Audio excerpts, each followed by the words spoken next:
السلام علیکم ورحمۃ اللہ۔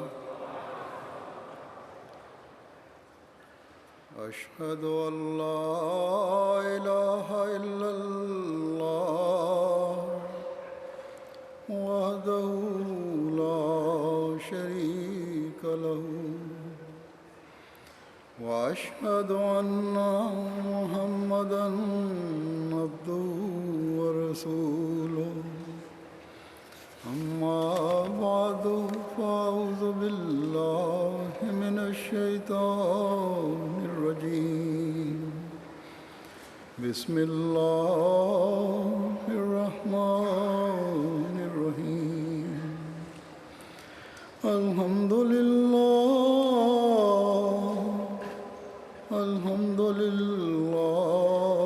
رب العالمین الرحمن الرحیم مالک یوم الدین۔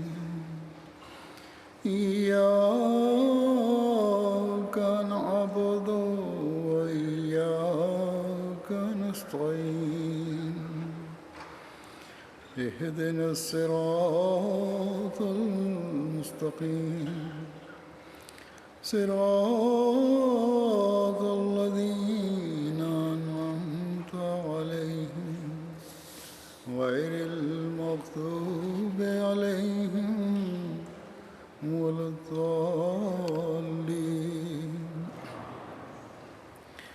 یا ایھا الذین آمنوا اتقوا اللہ حق تقاتہ ولا تموتن الا وانتم مسلمون۔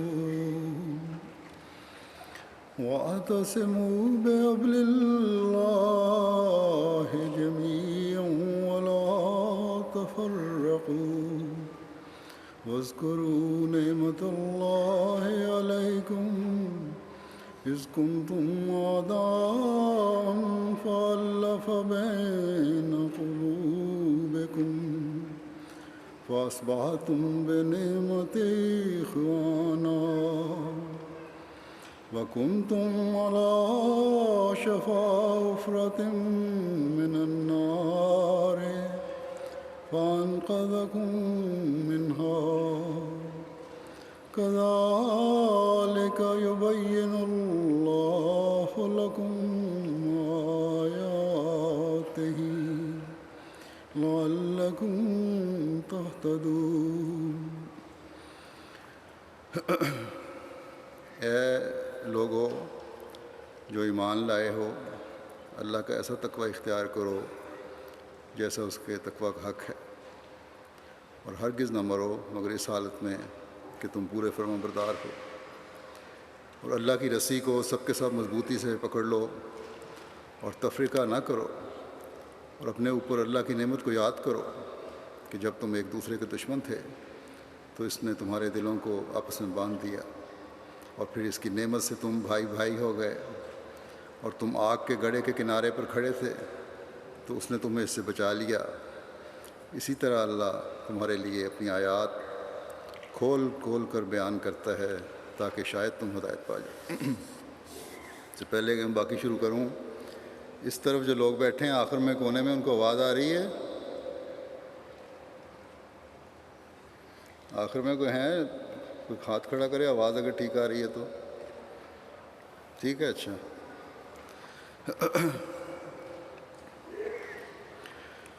حضرت مسیح موعود علیہ الصلوۃ والسلام فرماتے ہیں کہ تقوی حقیقت میں اپنے کامل درجے پر ایک موت ہے، کیونکہ جب نفس کے سے مخالفت کرے گا تو نفس مر جاوے گا۔ پھر فرمایا ہماری جماعت کو چاہیے کہ نفس پر موت وارد کرنے اور حصول تقوی کے لیے وہ اول مشق کریں، جیسے بچے خوشخطی سیکھتے ہیں تو اول ٹیڑھے حرف لکھتے ہیں، لیکن آخر کار مشق کرتے کرتے خود ہی صاف اور سیدھے حروف پڑھنے لگ جاتے ہیں۔ اس طرح ان کو بھی مشق کرنی چاہیے۔ جب خدا تعالیٰ ان کی محنت دیکھے گا تو خود ان پر رحم کرے گا۔ بس یہ طریق ہے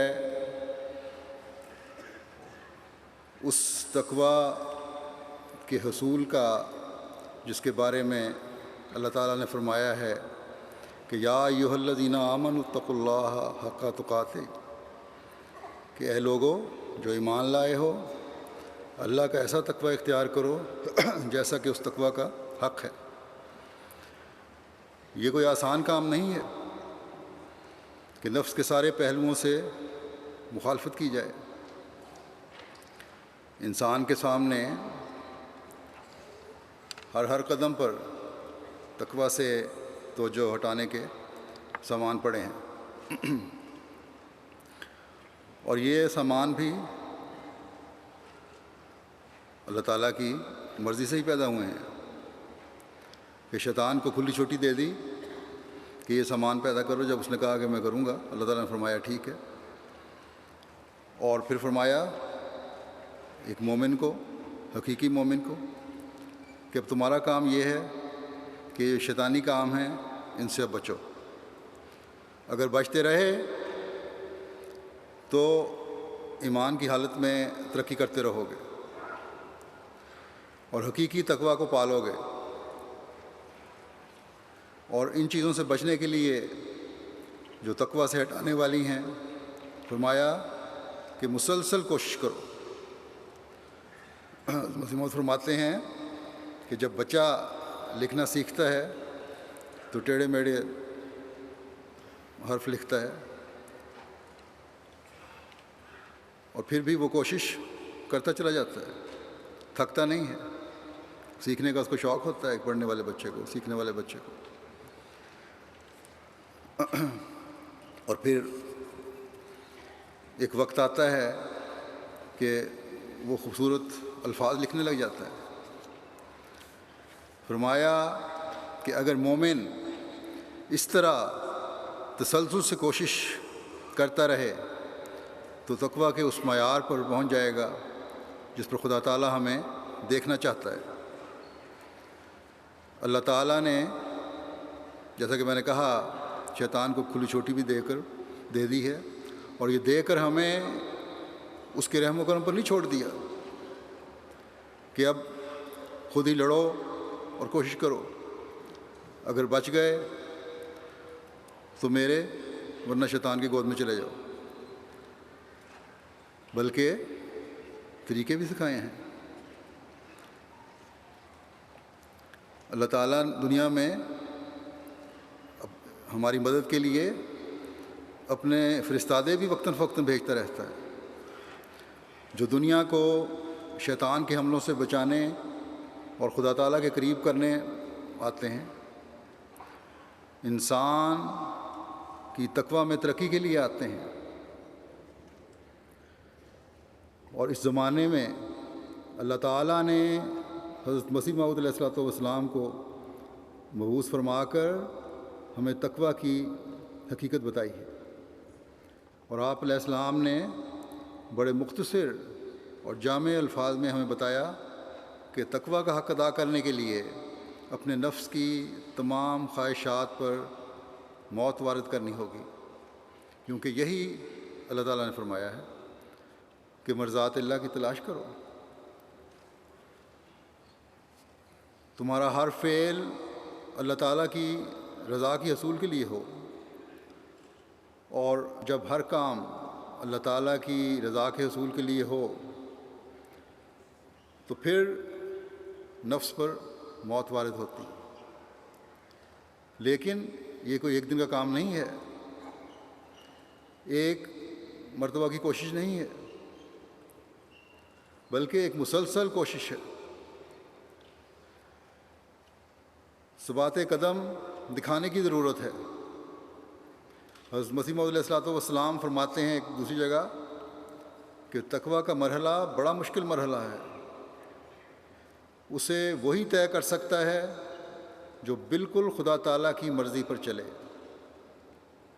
جو وہ چاہے وہ کرے، اپنی مرضی نہ کرے، بناوٹ سے کوئی حاصل کرنا چاہے تو حاصل نہ ہوگا، اس لیے خدا کے فضل کی ضرورت ہے، اور وہ اس طرح ہو سکتا ہے کہ ایک طرف تو دعا کرے اور ایک طرف کوشش کرتا رہے۔ خدا تعالیٰ نے دعا اور کوشش دونوں کی تاکید فرمائی ہے کہ ادعونی استجب لکم، کہ جب مجھ سے دعا کرو تو میں قبول کروں گا۔ فرمایا کہ ادعونی استجب لکم میں تو دعا کی تاکید فرمائی ہے، اور والذین جاہدوا فینا لنہدینہم سبلنا میں کوشش کی، یعنی وہ لوگ جو فرماتا ہے اللہ تعالیٰ ہماری راہ میں جہاد کرتے ہیں، کوشش کرتے ہیں، ان کو ہم ہدایت دیتے ہیں اپنے راستوں کی طرف۔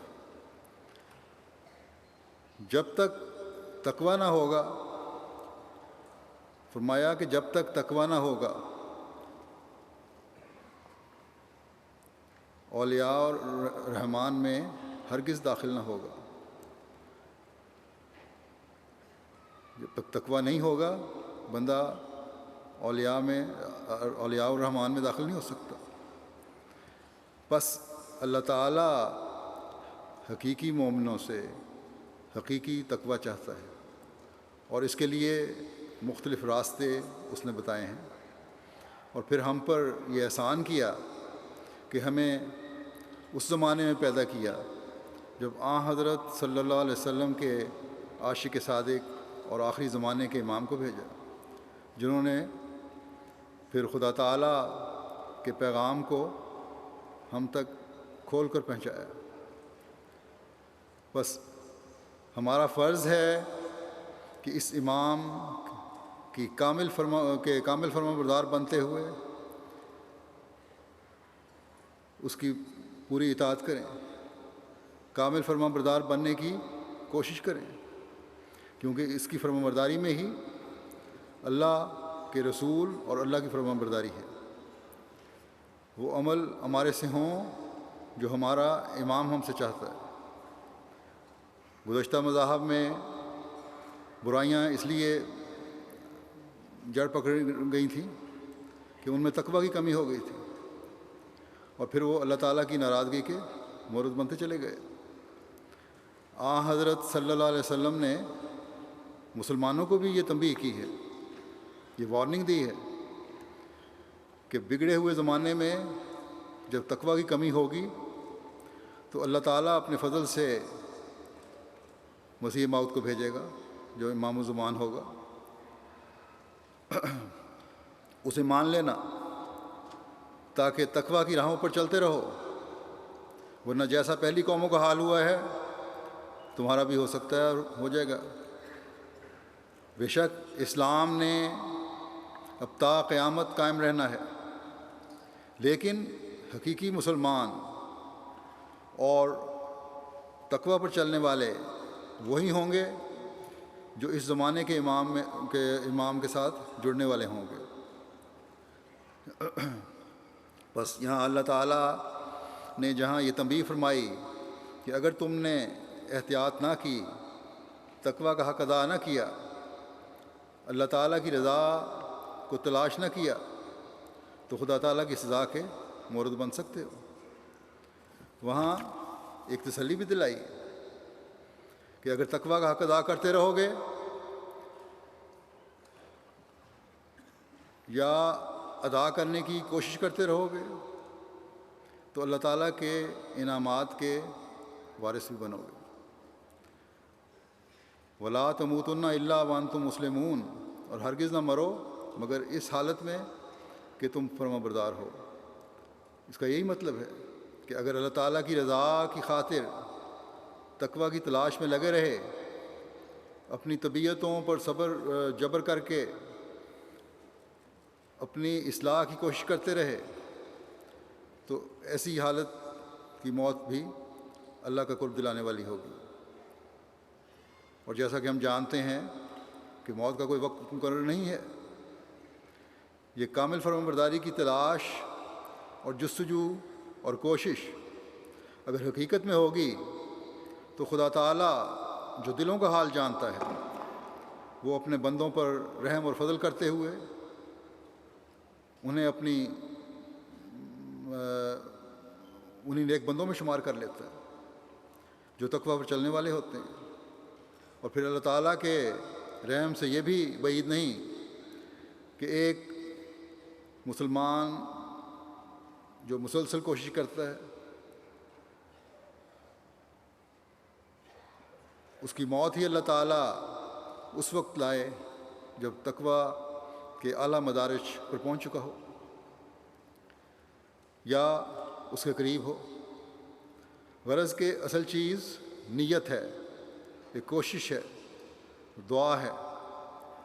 اگر اللہ تعالیٰ کی رضا کی خاطر ہر عمل اور کوشش ہو رہا ہے تو اللہ تعالیٰ موت کے وقت ایسے مومن کے لیے ایسے حالات پیدا فرما دیتا ہے جو اسے اللہ تعالیٰ کا فرما بردار بنانے والے ہوتے ہیں۔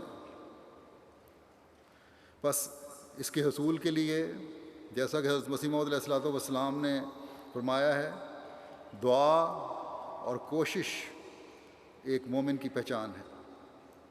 بس میں بار بار جب اس طرح توجہ دلاتا ہوں تو اس لیے کہ یہ بہت اہم چیز ہے، ہمیں اس کے حصول کی کوشش کرنی چاہیے۔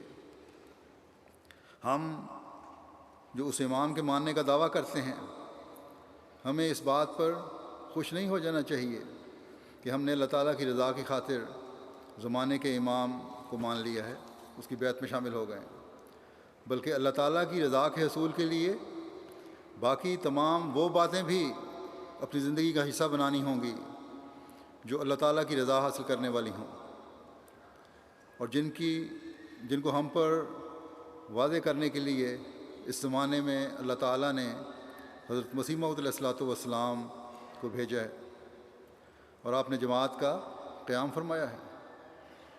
آپ علیہ السلام ایک جگہ فرماتے ہیں، اس سلسلے سے خدا تعالیٰ نے یہی چاہا ہے اور اس نے مجھ پر ظاہر کیا ہے کہ تقویٰ گم ہو گیا ہے۔ بعض تو کھلے طور پر بے حیائیوں میں گرفتار ہیں اور فسق و فجور کی زندگی بسر کرتے ہیں، اور بعض ایسے ہیں جو ایک قسم کی ناپاکی کی ملونی اپنے اعمال کے ساتھ رکھتے ہیں، مگر انہیں نہیں معلوم کہ اگر اچھے کھانے میں ذرا سا زہر پڑ جاوے تو وہ سارا زہریلا ہو جاتا ہے۔ اور بعض ایسے ہیں جو چھوٹے چھوٹے گناہ، ریاکاری وغیرہ جن کی شاخیں باریک ہوتی ہیں ان میں مبتلا ہو جاتے ہیں۔ اب اللہ تعالیٰ نے ارادہ کیا ہے کہ دنیا کو تقویٰ اور طہارت کی زندگی کا نمونہ دکھائے، اس غرض کے لیے اس نے یہ سلسلہ قائم کیا ہے۔ وہ تطہیر چاہتا ہے اور ایک پاک جماعت بنانا اس کا منشا ہے۔ بس یہ ہے وہ عظیم مقصد جس کے لیے حضرت مسیح موعود علیہ الصلوۃ والسلام نے جماعت کا قیام فرمایا، یا جس کے قیام کے لیے اللہ تعالیٰ نے آپ کو مبعوث فرمایا۔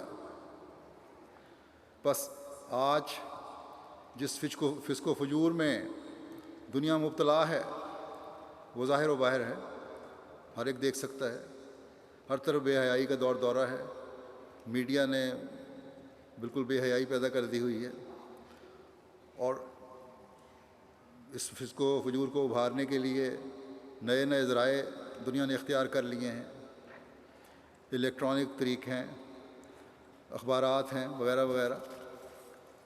بس اگر آج ایک احمدی نے اور احمدی کہلانے والے نے، اس شخص، مرد، عورت، نوجوان اور بچے نے اس بات کو نہ سمجھا کہ حضرت مسیح موعود علیہ الصلوۃ والسلام ایک جماعت بنانے کے لیے آئے تھے جو دنیا کو فسق و فجور سے نکالے، اور خود بھی اگر یہ لوگ اس کے بجائے الیکٹرانک ذرائع اور دوسرے لغویات میں پڑھ کر تقویٰ سے دور ہٹ گئے تو پھر حضرت مسیح موعود علیہ الصلوۃ والسلام کی جماعت میں شمولیت کے مقصد کو بھولنے والے ہوں گے۔ فسق و فجور کیا چیز ہے؟ فسق کہتے ہیں سچائی، صحیح راستے، قانونی حدود اور فرما برداری سے باہر نکلنا، اخلاق سے گری ہوئی اور گناہوں میں ڈوبی ہوئی حرکات کرنا۔ اسی طرح فجور کا مطلب ہے کہ سچائی سے دور ہٹنا، جھوٹ بولنا، غلط حرکات کرنا، جھوٹی قسمیں کھانا، اللہ تعالیٰ کے احکامات کو نظر انداز کرنا۔ اب آج کل کے جو مختلف ذرائع دنیا کی تفریح کے لیے بنائے گئے ہیں، اگر غور کریں تو وہ سب نیکیوں سے دور کرنے والے ہیں، جھوٹ کی ترغیب دلانے والے ہیں، بے حیائیوں کی طرف لے جانے والے ہیں، اللہ تعالیٰ کے احکامات نظر انداز کرنے اور فرمانبرداری سے باہر نکلنے کی ترغیب دلانے والے ہیں۔ بے حیائیوں کی ترغیب کی ایک مثال دیتا ہوں۔ آج انٹرنیٹ یا کمپیوٹر پر ایک نیا آپس کے تعارف کا ذریعہ نکلا ہے، فیس بک جسے کہتے ہیں۔ گو اتنا نیا بھی نہیں، لیکن بہرحال بات کی چند سالوں کی پیداوار ہے یہ۔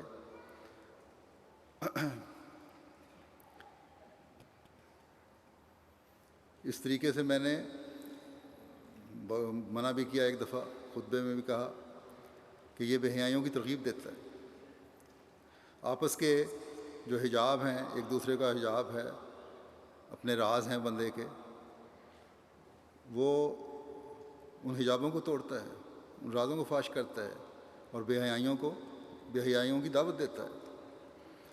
اس سائٹ کو بنانے والا جو ہے اس نے خود یہ کہا ہے کہ میں نے اسے اس لیے بنایا ہے کہ میں سمجھتا ہوں کہ انسان جو کچھ ہے وہ ظاہر و باہر ہو کر دوسرے کے سامنے آ جائے، اور ظاہر و باہر ہو جانا یہ ہے اس کے نزدیک کہ اگر ننگی تصویر بھی کوئی اپنی ڈالتا ہے تو ڈال دے بے شک، اور اس پر دوسروں کو تبصرہ کرنے کی دعوت دیتا ہے تو یہ جائز ہے۔ انا للہ۔ اسی طرح دوسرے بھی جو کچھ دیکھیں کسی کے بارے میں اس میں ڈال دیں، یہ اخلاقی پستی اور گراوٹ کی انتہا نہیں تو اور کیا ہے؟ اور اس اخلاقی پستی اور گراوٹ کی حالت میں ایک احمدی ہے جس نے دنیا کو اخلاق اور نیکیوں کے اعلیٰ معیار بتانے ہیں، اللہ تعالیٰ کی طرف لے کر آنا ہے، اس سے تعلق پیدا کروانا ہے، ان کو اس بات کی طرف متوجہ کرنا ہے کہ تمہاری زندگی کا مقصد خدا تعالیٰ کی عبادت اور کامل فرمانبرداری ہے، اس کے لیے کوشش کرو، ورنہ اللہ تعالیٰ کی ناراضگی سہیڑنے والے بن جاؤ گے۔ اب ایک طرف تو یہ دعویٰ ہے کہ ہم نے حضرت مسیح موعود علیہ السلام کی جماعت میں آ کر ان نیک باتوں اور تقویٰ کو قائم کرنا ہے، اور دوسری طرف یہ کہ ہمیں فیس بک سے کیوں روکا جاتا ہے، ہمیں ہماری آزادی سے کیوں محروم کیا جاتا ہے۔ یہ دو باتیں ساتھ ساتھ نہیں چل سکتی۔ یہ ہمیں سوچنا ہوگا کہ ہم نے ان میں سے کس کو اختیار کرنا ہے، اللہ تعالیٰ کی رضا کو، تقویٰ کو، یا ان فسق و فجور پھیلانے والی باتوں کو۔ آج ایک احمدی وہ خوش قسمت ہے جو دنیا کی صحیح رہنمائی کر سکتا ہے۔ حضرت مسیح موعود علیہ السلام نے اس کو دینی علم سے اس طرح مالا مال کر دیا ہے، خزانوں سے، کہ اس کے کسی اور دوسرے کے پاس وہ خزانہ ہے ہی نہیں۔ قرآن کریم کی روشن تعلیم کی جو تفسیریں حضرت مسیح موعود علیہ السلام نے فرمائی ہیں وہ کسی اور کے پاس مل ہی نہیں سکتی۔ بس احمدی ہے جو دوسروں کی رہنمائی کر سکتا ہے، نیکیوں اور بدیوں کی تمیز کر سکتا ہے اور کروا سکتا ہے۔ بس اس بات کو ہر احمدی کو سمجھنے کی ضرورت ہے کہ میں جس کام پر مامور کیا گیا ہوں، جو کام میرے سپرد کیا گیا ہے، اس کی ادائیگی کی کوشش کروں، بے حیائیوں اور لغویات میں نہ پڑوں۔ بیعت تو ہم نے اس لیے کی ہے کہ فسق و فجور میں پڑی ہوئی دنیا کو حضرت مسیح موعود علیہ السلام کے انصار بن کر اس دنیا کو فسق و فجور سے باہر نکالا جائے، لیکن خود ہم ان برائیوں میں اگر پڑ جائیں تو پھر کیا حال ہوگا اس دنیا کا؟ بس جو اس بات کو نہیں سمجھے گا وہ آپ سے کاٹا جائے گا، کیونکہ آپ کا مقصد تقویٰ کا قیام ہے۔ جو اس مقصد کے حصول کے لیے مددگار نہیں بن سکتا، وہ ظاہر میں بے شک جماعت کا ممبر کہلاتا ہو، لیکن خدا تعالیٰ کی نظر میں وہ حضرت مسیح موعود علیہ الصلوۃ والسلام سے منسلک نہیں ہے۔ اور اس کی بڑی واضح طور پر وضاحت حضرت مسیح موعود علیہ الصلوۃ والسلام نے کشتی نوح میں فرما دی ہے۔ بس ہمیں اپنے عمدہ کھانے میں سے دنیا کی ملونی کے زہر کو نکالنا ہوگا، بلکہ حضرت مسیح موعود علیہ الصلوۃ والسلام کی بعثت کے مقصد کی تکمیل کے لیے دوسروں کے کھانے بھی صاف کرنے ہوں گے، ان کو بھی بچانا ہوگا زہر کھانے سے، تبھی ہم فرما برداروں میں شمار ہوں گے، تبھی ہم حضرت مسیح موعود علیہ الصلوۃ والسلام کی جماعت میں شمار ہوں گے۔ آپ نے یہ جو فرمایا ہے کہ اللہ تعالیٰ نے چاہا کہ تقویٰ و طہارت کی زندگی کا نمونہ دکھائے، یہ نمونہ خدا نے دکھانے کا جو طریق رکھا ہوا ہے وہ سب سے بڑھ کر تو انبیاء کا ہوتا ہے۔ اور اس زمانے میں حضرت مسیح موعود علیہ الصلوۃ والسلام نے وہ نمونہ دکھایا، پھر اپنے صحابہ میں وہ قائم فرمایا اور انہوں نے دکھایا، اور پھر کیونکہ یہ جماعت مومنین جو تا قیامت رہنے والی جماعت ہے، اس کے ممبران نے وہ نمونہ دکھانا ہے، اس لیے اب یہ ہماری بھی ذمہ داری ہے۔ بس بڑے غور اور فکر کی یہ بات ہے کہ ہم اپنے اندر پاک تبدیلیاں پیدا کرتے ہوئے اس مقصد کے حصول کے لیے جس کے لیے حضرت مسیح موعود علیہ الصلوۃ والسلام مبعوث ہوئے تھے، آپ کے معاون و مددگار بنیں۔ دنیا کی طرف زیادہ دیکھنے کے بجائے اپنے تقویٰ کے معیار کی طرف نظر رکھنے والے بنیں، اللہ تعالیٰ کے اس احسان پر شکر گزار ہوں کہ اس نے ہمیں ایک جماعت میں شامل کر دیا ہے، ایک لڑی میں پرو دیا ہے، جس کے ساتھ جڑے رہنے اور جس میں پروئے رہنے سے اللہ تعالیٰ کے فضلوں کی بارش ہم پر برس رہی ہے اور برستی چلی جائے گی انشاءاللہ۔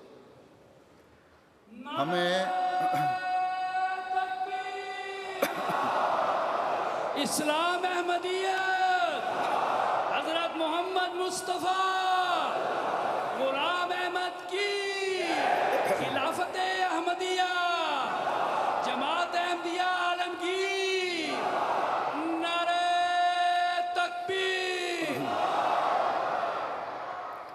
ہمیں اللہ تعالیٰ نے دنیا کے گند سے نکال کر اس جماعت سے وابستہ کر کے جو ہم پر احسان کیا ہے، اس پر شکر گزاری کا تقاضا ہے کہ ہم تقویٰ کے معیار کو بڑھائیں، اس رسی کو مضبوطی سے پکڑیں جو خدا تعالیٰ نے ہماری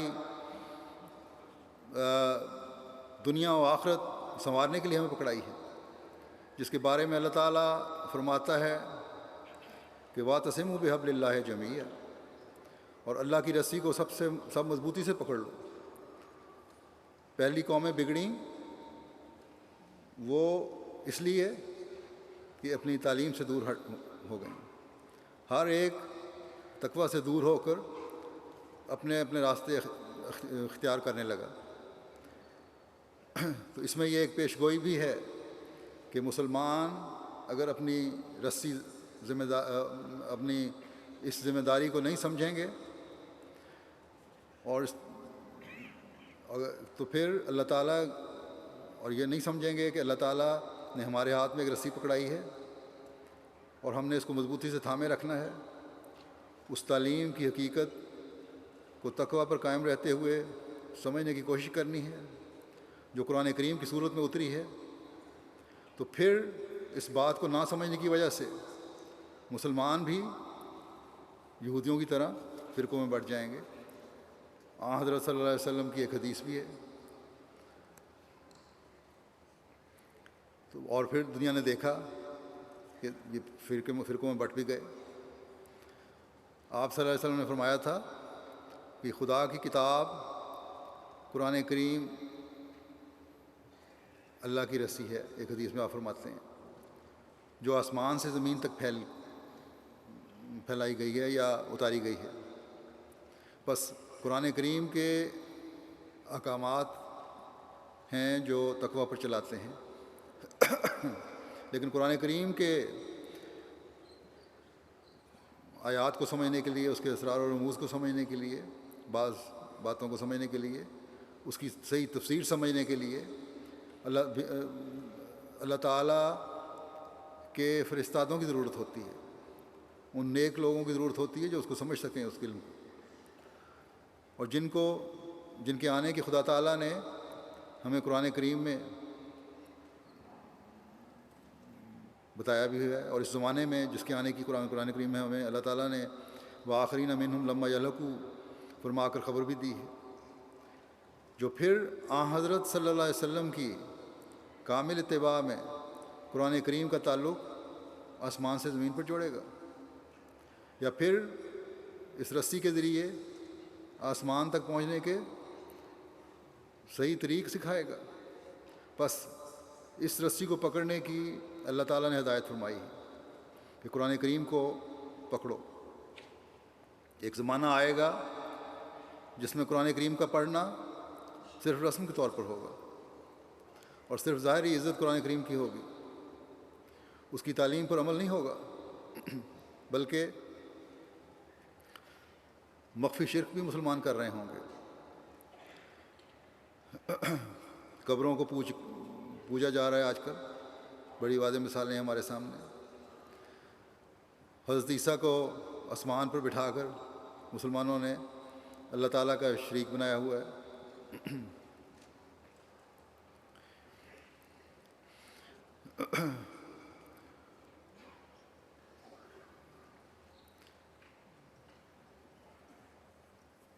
بس اس زمانے میں حضرت مسیح موعود علیہ الصلوۃ والسلام ہیں جو قرآن کریم کی تعلیم کو اس دنیا میں جاری کرنے کے لیے آئے،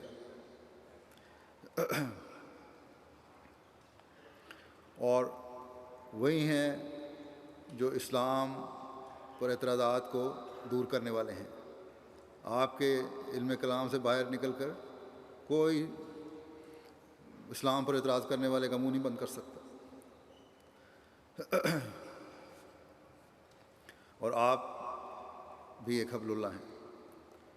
اس کو مضبوطی سے پکڑنے کا حضرت صلی اللہ علیہ وسلم نے بھی ارشاد فرمایا کہ برف کی سلوں پر گھٹنوں کے بل گھسٹ کر بھی جانا پڑے تو جانا، اور اس مسیح و مہدی کو میرا سلام پہنچانا۔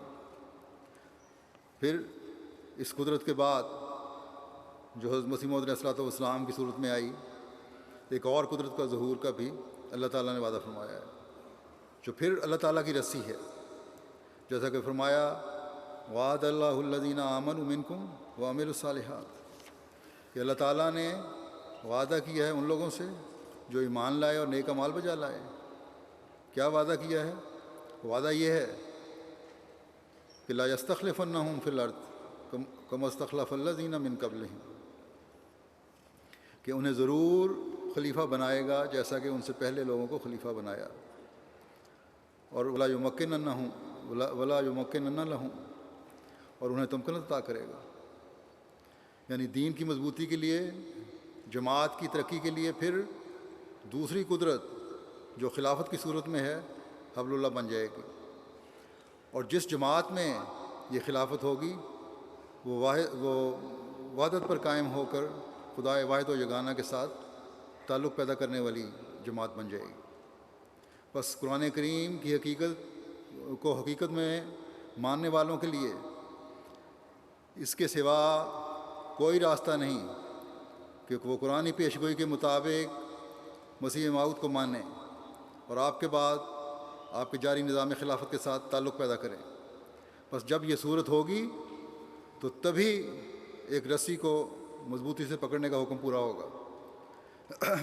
آج مسلمانوں کے پاس قرآن ہے، لیکن اس کے باوجود فرقوں میں بٹے ہوئے ہیں، جیسا کہ میں نے کہا، اور اس حد تک اختلاف ہے کہ ایک دوسرے پر کفر کے فتوے لگائے جاتے ہیں۔ الزام تو حضرت مسیح موعود علیہ الصلوۃ والسلام کو اور جماعت احمدیہ پر کو دیا جاتا ہے کہ دوسرے مسلمانوں کو کافر سمجھتے ہیں، جبکہ خود ایک دوسرے پر تکفیر کے فتووں سے ان کے لٹریچر بھرے پڑے ہیں۔ یہ فرقوں میں بٹنے کی پیشگوئی بھی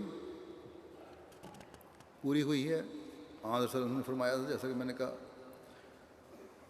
تو جب یہ پیشگوئی پوری ہوئی تو مسیح موعود کا ظہور بھی ہوا۔ اب حکم ہے کہ اللہ تعالیٰ نے یہ نعمت تم پر اتار دی ہے کہ جو مسیح موعود کی صورت میں ظاہر ہوئی۔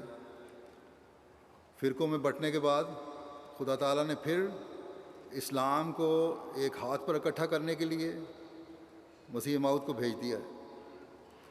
اب اختلاف ختم کرو، اور اگر حقیقت میں حبل اللہ کے انعام سے فیض پانا چاہتے ہو تو مسیح موعود کو مان کر امت واحدہ بن جاؤ۔ نعرہ تکبیر! اسلام احمدیت، حضرت محمد مصطفیٰ غلام احمد کی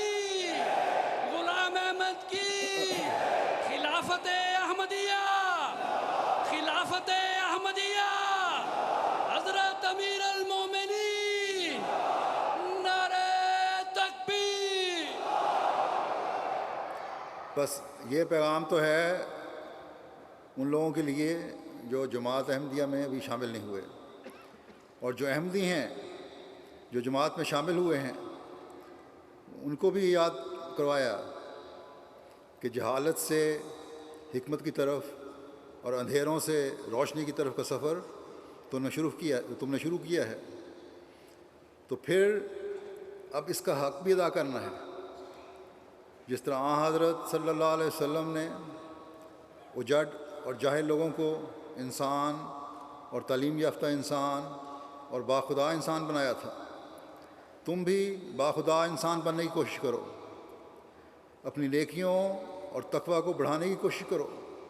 بس اللہ تعالیٰ کے اس احسان کے بعد اگر ہمارے اندر رنجشوں اور بدظنیوں نے جگہ پائی تو ہم حبل اللہ کی صحیح قدر کرنے والے نہیں ہوں گے۔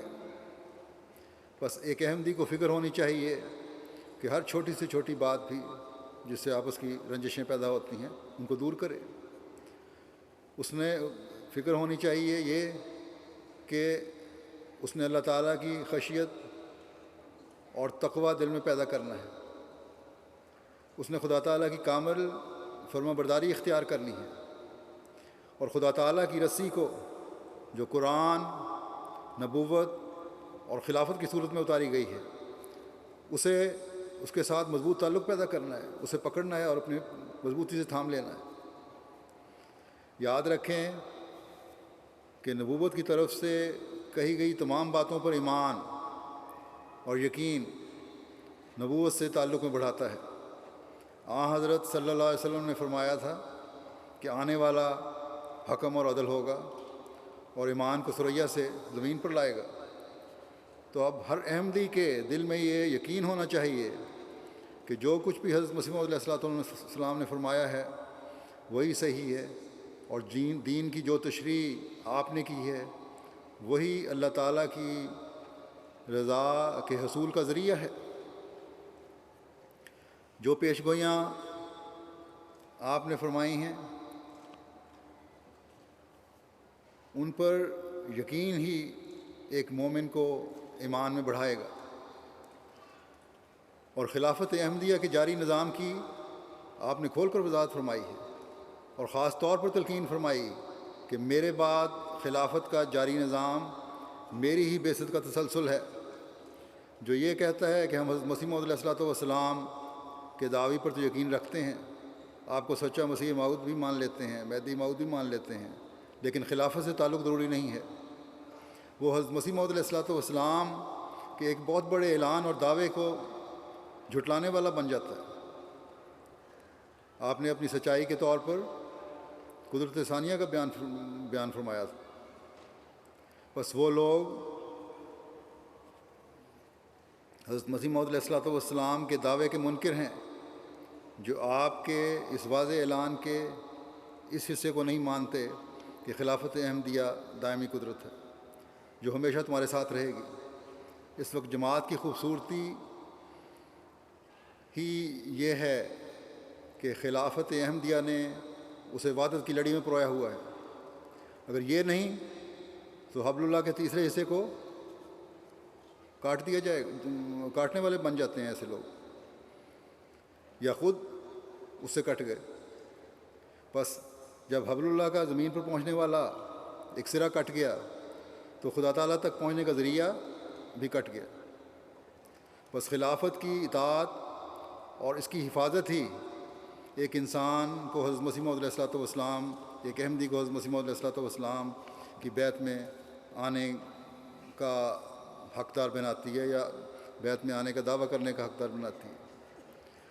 اور یہی حقیقی بیعت پھر محبت اور بھائی چارے کے رشتے کو پروان چڑھانے والی ہونی چاہیے، ورنہ پھر وہی بات ہوگی کہ آپ علیہ السلام کی ایک بات کو مان لیا اور دوسری کو چھوڑ دیا۔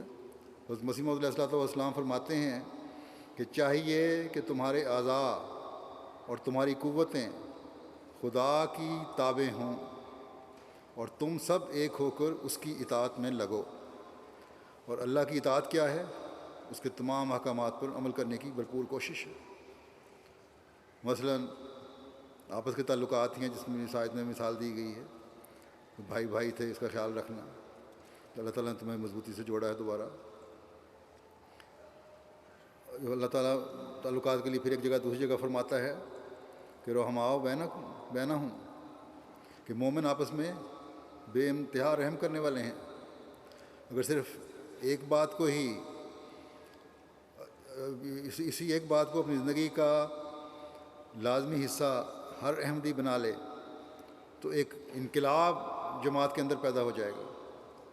ہر احمدی کے دل کی کیفیت بدل جائے گی، ہر احمدی گھرانہ جنت نظیر بن جائے گا، ہر احمدی خاندان ایک مثالی خاندان بن جائے گا، ہر حلقہ اور شہر اور ملک کی جماعت ایک مثالی جماعت بن جائے گی۔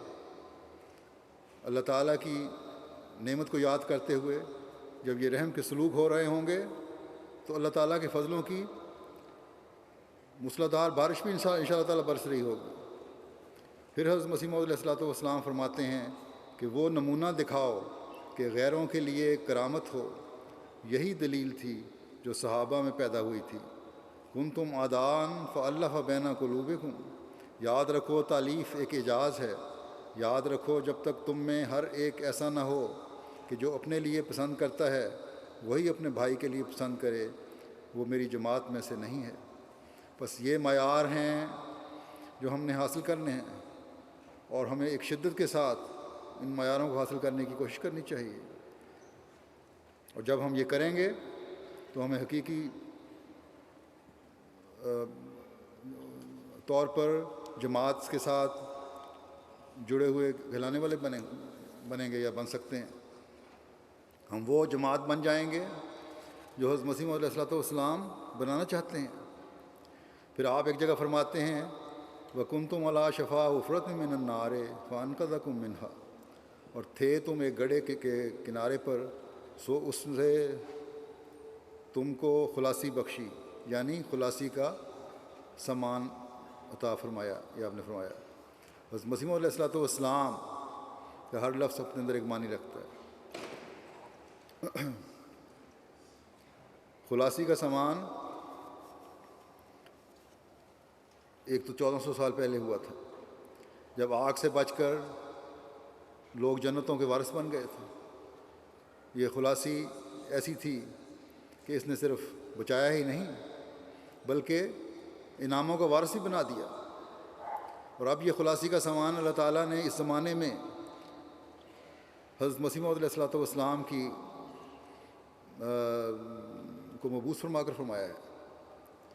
آپ نے محبت اور بھائی چارے کے صحیح اسلوب ہمیں سکھائے ہیں، آپ نے گناہوں سے بچنے اور آگ سے بچنے کے طریق ہمیں سکھائے ہیں، آپ نے بندے کے حقوق دلوا کر مظلوموں کو ظالموں سے نجات دلوائی ہے اور ظالموں کو خلاصی دلوائی ہے، ان کے ظلموں سے بچا کر ان کو۔ بس آج ہم بھی اسی صورت میں خلاصی پا سکتے ہیں جب اس سامان سے حقیقت میں فائدہ اٹھانے والے ہوں گے، ورنہ وہی بات ہے جیسا کہ حضرت مسیح موعود علیہ الصلوۃ والسلام نے فرمایا ہے کہ جیسے باقی مسلمان ہیں ویسے تم ہو، کیونکہ نماز، روزہ، زکوٰۃ، حج تو وہ بھی قائل ہیں اور تم بھی قائل ہو، وہ بھی ان فرائض کو ادا کرنے کی کوشش کرتے ہیں، تم بھی ان فرائض کو ادا کرنے کی کوشش کرتے ہو، لیکن جیسا کہ میں نے بتایا فرقوں میں بڑھ کر ان کی حالت قلوبہم شتیٰ والی ہو چکی ہے، یعنی ان کے دل پھٹے ہوئے ہیں۔ اور ایسے لوگوں کے بارے میں ایک جگہ اللہ تعالیٰ فرماتا ہے کہ ان الذین فرقوا دینہم وکانوا شیعا لست منہم فی شیء انما امرہم الی اللہ ثم ینبئہم بما کانوا یفعلون۔ یقیناً وہ لوگ جنہوں نے اپنے دین کو ٹکڑے ٹکڑے کر دیا اور گروہ در گروہ ہو گئے، تیرا ان سے کچھ بھی تعلق نہیں، ان کا معاملہ خدا ہی کے ہاتھ میں ہے، پھر وہ ان کو اس کی خبر دے گا جو وہ کیا کرتے تھے۔ بس آپس کی چپکلوشوں اور رنجوں کو کوئی معمولی بات یا ذاتی معاملہ نہیں سمجھنا چاہیے، یہی بڑھتے بڑھتے خاندانی اور پھر بعض دفعہ جماعتی جھگڑوں میں بدل جاتے ہیں کہ فلاں عہدیدار کا فلاں رشتہ دار ہے اور اس نے فلاں موقع پر اس کی مدد کی تھی، اور پھر یہ بدظنیوں کا لامتناہی سلسلہ شروع ہو جاتا ہے، اور پھر لوگ جماعتی نظام سے بھی بدظنی کرنے لگ جاتے ہیں، ایسے لوگ اپنے دلوں میں قدورتیں بھرتے چلے جاتے ہیں اور پھر جماعت سے بھی ایک وقت آتا ہے کہ دور ہٹ جاتے ہیں۔ بس قرآن کریم میں اللہ تعالیٰ جو مختلف پیرایوں میں مختلف لوگوں اور قوموں کی مثالیں دے کر بیان فرماتا ہے، وہ اس لیے کہ حقیقی مومن ان سے سبق حاصل کریں، اپنی اصلاح کی کوشش کریں، اور جس ہدایت پر کام ہو چکے ہیں اس کے راستے اپنے پر بند کرنے کے بجائے مزید کھولیں اور ان انعامات سے فیض پائیں جو اللہ تعالیٰ نے مومنین کی جماعت سے وابستہ کیے ہیں۔ اللہ تعالیٰ نے جو یہ فرمایا ہے کہ فَأَلَّفَ بَيْنَ قُلُوبِكُمْ، بس اس نے تمہارے دلوں کو باندھ دیا، یہ بھی اللہ تعالیٰ کا ایک احسان ہے جو اس نے اپنے فضل سے کیا ہے، اور یہ فضل اس بات کا ایک مومن سے تقاضا کرتا ہے کہ آپس میں بھی اس احسان کے بدلے ایک دوسرے کے ساتھ پیار اور محبت میں بڑھیں، ایک دوسرے کے لیے خالص ہمدردی کے جذبات پیدا کریں، تبھی حقیقی مومن کہلائیں گے، تبھی اللہ تعالیٰ سے کے حقیقی شکر گزار کہلائیں گے۔ حضرت مسیح موعود علیہ الصلوۃ والسلام نصیحت فرماتے ہوئے ایک موقع پر فرماتے ہیں، صلاح، تقویٰ، نیک بختی اور اخلاقی حالت کو درست کرنا چاہیے۔ مجھے اپنی جماعت کا یہ بڑا غم ہے کہ ابھی تک یہ لوگ آپس میں ذرا ذرا سی بات پر چڑ جاتے ہیں۔ عام مجلس میں کسی کو احمق کہہ دینا بھی بڑی غلطی ہے۔ اگر اپنے کسی بھائی کی غلطی دیکھو تو اس کے لیے دعا کرو کہ خدا اسے بچا لے، یہ نہیں کہ منادی کرو۔ جب کسی کا بیٹا بد چلن ہو تو اس کو سردست کوئی ضائع نہیں کرتا، بلکہ اندر ایک گوشے میں سمجھاتا ہے کہ یہ برا کام ہے، اس سے باز آ جا۔ بس جیسے رفق، حلم اور ملائمت سے اپنی اولاد سے معاملہ کرتے ہو ویسے ہی آپس میں بھائیوں سے کرو۔ اور خاص طور پر عہدیداروں کو یہ بات یاد رکھنی چاہیے، جس کے اخلاق اچھے نہیں ہیں مجھے اس کے ایمان کا خطرہ ہے، لیکن اس کا یہ مطلب بھی نہیں کہ باقی نہ رکھیں، عمومی طور پر بھی میں کہہ رہا ہوں۔ فرمایا کیونکہ اس میں جس کے اخلاق اچھے نہیں ہیں مجھے اس کے ایمان کا خطرہ ہے، کیونکہ اس میں تکبر کی ایک جڑ ہے۔ اگر خدا راضی نہ ہو تو گویا برباد ہو گیا۔ بس جب اس کی اپنی اخلاقی حالت کا یہ حال ہے تو اسے دوسرے کو کہنے کا کیا حق ہے؟ خدا تعالیٰ فرماتا ہے أَتَأْمُرُونَ النَّاسَ بِالْبِرِّ وَتَنْسَوْنَ أَنفُسَكُمْ وَأَنْتُمْ تَتْلُونَ الْكِتَابَ أَفَلَا تَعْقِلُونَ۔ کیا تم لوگوں کو نیکی کا حکم دیتے ہو اور خود اپنے آپ کو بھول جاتے ہو جبکہ تم کتاب بھی پڑھتے ہو؟ آخر تم عقل کیوں نہیں کرتے؟ اس کا یہی مطلب ہے کہ اپنے نفس کو فراموش کر کے دوسروں کے عیوب کو نہ دیکھتا رہے، بلکہ چاہیے کہ اپنے عیوب کو دیکھے۔ اب یہ ایک بہت بڑی بات ہے، اگر خود انسان اپنا جائزہ لینا شروع کر دے تو بہت سارے مسائل اور فساد ختم ہو جاتے ہیں۔ چاہیے کہ اپنے عیوب کو دیکھے، چونکہ خود تو وہ پابند ان امور کا نہیں ہوتا، اس لیے آخر کار لما تقولون ما لا تفعلون کا مصداق بن جاتا ہے، یعنی تم کیوں وہ کہتے ہو جو کرتے نہیں۔ فرمایا اخلاص اور محبت سے کسی کو نصیحت کرنی بہت مشکل ہے، لیکن بعض دفعہ نصیحت کرنے میں ایک پوشیدہ بغض اور کبر ملا ہوا ہوتا ہے۔ اگر خالص محبت سے وہ نصیحت کرتے ہوتے تو خدا تعالیٰ ان کو اس آیت کا خدا تعالیٰ ان کو اس آیت کے نیچے نہ لاتا۔ بڑا سعید وہ ہے جو اول اپنے عیوب کو دیکھے، ان کا پتہ اس وقت لگتا ہے جب ہمیشہ امتحان لیتا رہے۔ بس ہمیشہ اپنے جائزے لینے کی ضرورت ہے بجائے دوسروں کی غلطیوں کو دیکھنے کے۔ یاد رکھو کہ کوئی پاک نہیں ہو سکتا جب تک خدا اسے پاک نہ کرے۔ جب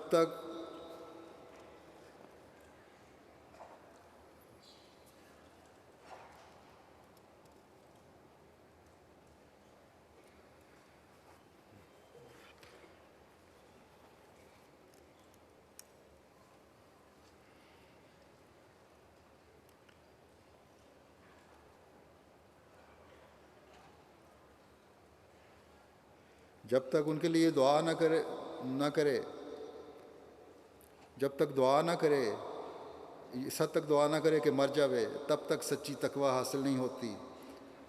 اس کچھ الفاظ کٹ گئے ہیں۔ اس کے لیے فرمایا اس کے لیے دعا سے ہی فضل طلب کرنا چاہیے۔ بس یہ وہ سوچ ہے جس سے تقوی کی تلاش کی ضرورت ہے۔ آپس میں محبت اور پیار اور بھائی چارہ پیدا کرنے کی ضرورت ہے۔ خلافت سے سچی وابستگی کی ضرورت ہے۔ نظام جماعت کے ساتھ بے لوث تعلق کی ضرورت ہے۔ اللہ کرے کہ ہم ان معیاروں کو حاصل کرنے والے بن جائیں جو حضرت مسیح موعود علیہ السلام ہم میں پیدا کرنا چاہتے ہیں، اور ایک ہو کر اسلام اور احمدیت کی ترقی کے لیے کوشاں ہوں۔ اب وقت تیزی سے قریب آ رہا ہے کہ مغربی ممالک میں بھی انشاءاللہ تعالیٰ اسلام اور احمدیت کے دن پھیلنے کے دن ہیں، اور اس ملک میں انشاءاللہ تعالیٰ اسلام نے بڑی تیزی سے پھیلنا ہے۔ خاص طور پر جرمنی والوں کو اس طرف توجہ دینی چاہیے، لیکن اس کے لیے ہمیں اپنے اعلیٰ ترین معیار قائم کرنے ہوں گے تاکہ آنے والوں کے لیے ٹھوکر کا باعث نہ بنے۔ اللہ تعالیٰ ہمیں اس انقلاب کو دیکھنے اور اس میں حصہ لینے کی توفیق عطا فرمائے۔ دعا ہوگی، دعا میں شہدائے احمدیت کے خاندانوں کو یاد رکھیں، اللہ تعالیٰ ان کی مشکلات کو دور فرمائے۔ اسیران کو یاد رکھیں، اللہ تعالیٰ ان کی مشکلات کو دور فرمائے۔ جماعت کے کسی بھی رنگ میں خدمت کرنے والوں کو یاد رکھیں، اللہ تعالیٰ ان کو نیک نیتی سے تقوی پر چلتے ہوئے خدمت کی توفیق عطا فرمائے۔ اپنے لیے اور اپنی نسلوں کے لیے بہت دعائیں کریں کہ ہمیشہ جماعت کی برکات سے فیض پانے والے بنے رہیں۔ خلافت احمدیہ سے جڑے رہنے کے لیے دعائیں کریں۔ دنیا کے لیے دعائیں کریں کہ جس تباہی کی طرف وہ تیزی سے جا رہی ہے اس سے وہ بچ جائے۔ اب یہ پتہ نہیں یہ انقلاب جو دنیا میں آنا ہے اب اس کسی تباہی کے بعد آنا ہے یا اس سے پہلے اللہ تعالیٰ ان کو بچا لے اور اس طرح توجہ پیدا کر دے۔ بہرحال بہت دعاؤں کی ضرورت ہے۔ عالم اسلام کے لیے دعائیں کریں، اللہ تعالیٰ انہیں بھی عقل دے اور وہ زمانے کے امام کو مان لیں۔ اب دعا کر لیں۔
آمین.